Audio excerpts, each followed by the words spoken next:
Salut Moussaillon, naviguer en bateau il y a 2000 ans, vu leur tête, ça devait être galère.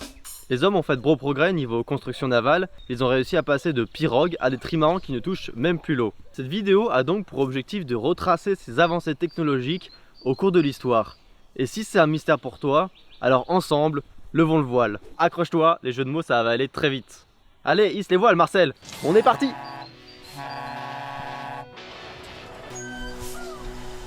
Le mot voile vient du latin velum qui désignait un tissu permettant de protéger du soleil ou de réduire la hauteur d'un local. Pas grand chose à voir avec le monde marin, mais c'est normal. Jusqu'au 19e siècle et notamment l'apparition des bateaux à vapeur, il n'y avait pas vraiment d'alternative aux bateaux à voile. Le mot bateau vient des Vikings. Dans leur langue le vieux norrois, ils appelaient leurs bateaux batours. Dès la fin du 8e siècle, les Vikings ont attaqué les pays européens, notamment l'Angleterre et la France.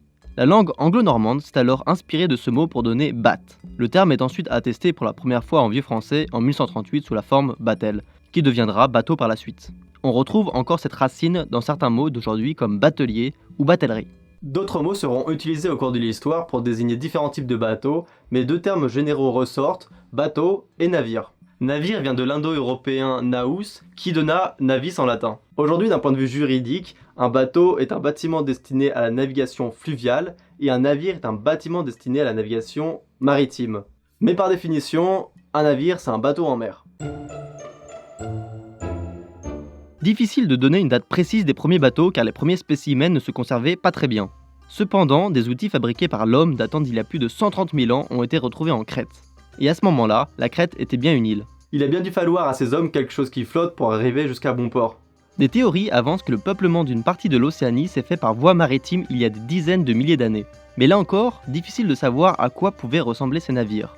Les plus anciens vestiges retrouvés datent d'environ 7000 ans avant Jésus-Christ. Ce sont des pirogues monoxyles, c'est-à-dire des embarcations d'une seule pièce taillées dans un tronc. À cette même époque, on assemblait déjà des morceaux de bois pour former des radeaux. Les premières fonctions d'un bateau, autres que se déplacer sur l'eau, étaient alors de chasser ou de pêcher.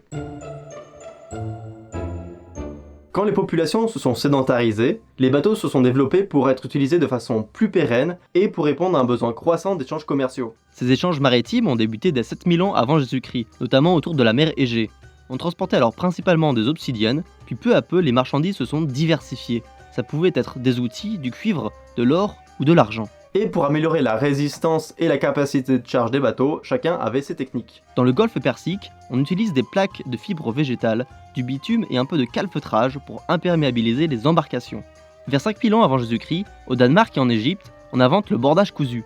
C'est un type de bateau constitué de planches ou de pots attachés ensemble grâce à des liens ou du bois flexible. Ça empêche les entrées d'eau sur l'embarcation tout en augmentant sa capacité de chargement. On utilisait alors différents matériaux en fonction de ce qu'on trouve dans la région, comme notamment du bois, du papyrus ou du roseau.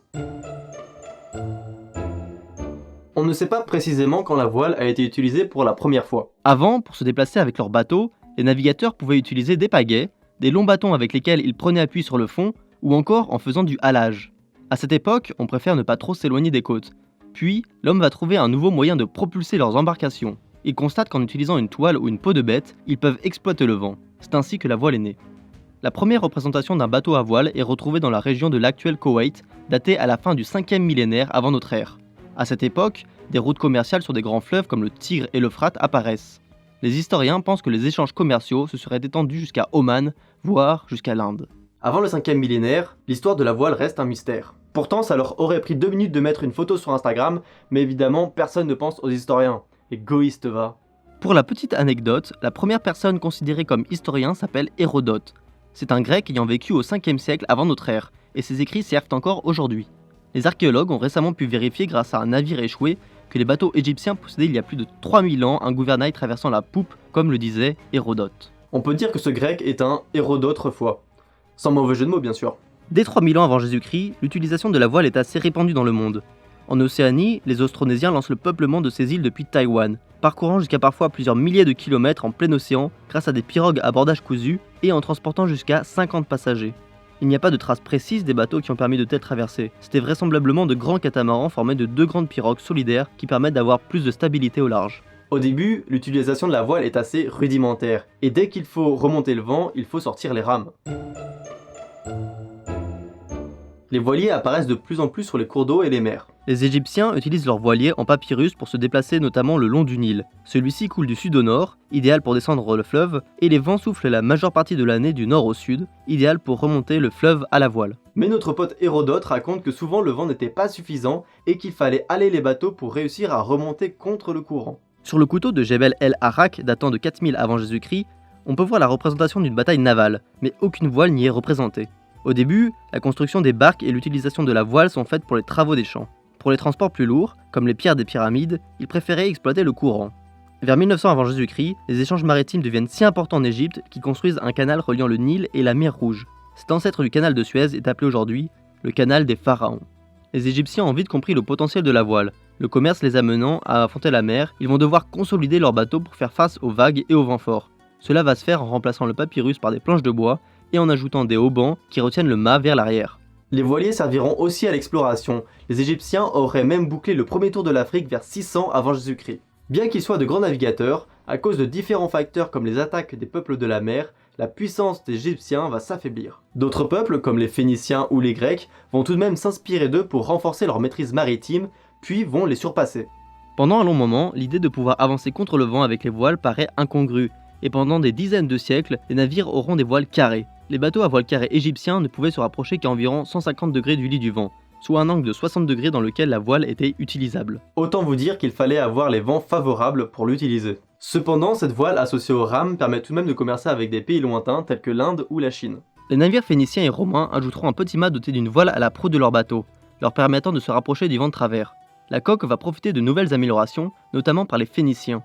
Ces hommes de la mer assureront la rigidité de leur navire grâce à une quille sur laquelle sont fixées les membrures. D'ailleurs, petite parenthèse, je parle pas mal de progrès, mais ça s'est pas fait en un jour. Avant d'être performants, de nombreux bateaux se sont d'abord bien vautrés. Et ils ne se vautreront pas forcément tout seuls, car rapidement les bateaux vont être utilisés pour qu'on puisse se taper dessus.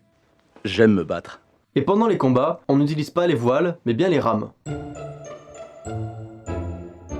Faire des échanges maritimes, c'est bien, mais si tu n'as pas de flotte pour défendre tes navires marchands, ça devient compliqué. Les puissances l'ont vite compris, pour asseoir sa domination sur les autres, il faut des navires de guerre. Pour faire un petit état des lieux des bateaux de l'époque, regardons de plus près les trières qui, dès le 6e siècle avant Jésus-Christ, dominèrent la Méditerranée. De violentes batailles maritimes ont lieu à cette époque, comme la bataille de Salamine qui opposa les Grecs et les Perses. Plus d'1 millier de trières se sont affrontés dans cette bataille. Ah, à l'époque, avec le Tchékoulé, ils rigolaient pas. Au niveau performance, la trière représente une grande innovation. Elle est plus rapide, plus maniable et plus solide que les précédents navires de guerre.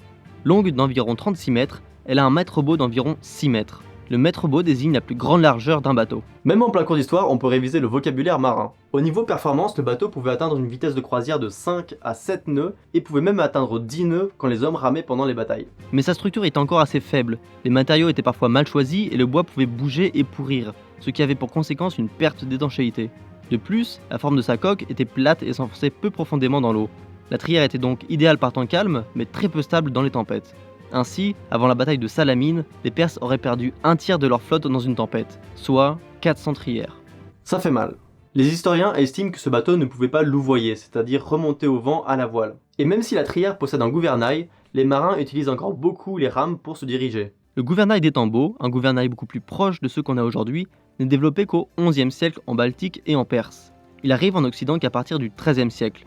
Les navires vont continuer de grandir et les gouvernails vont donc profiter de nombreuses améliorations pour pouvoir démultiplier la force du timonier.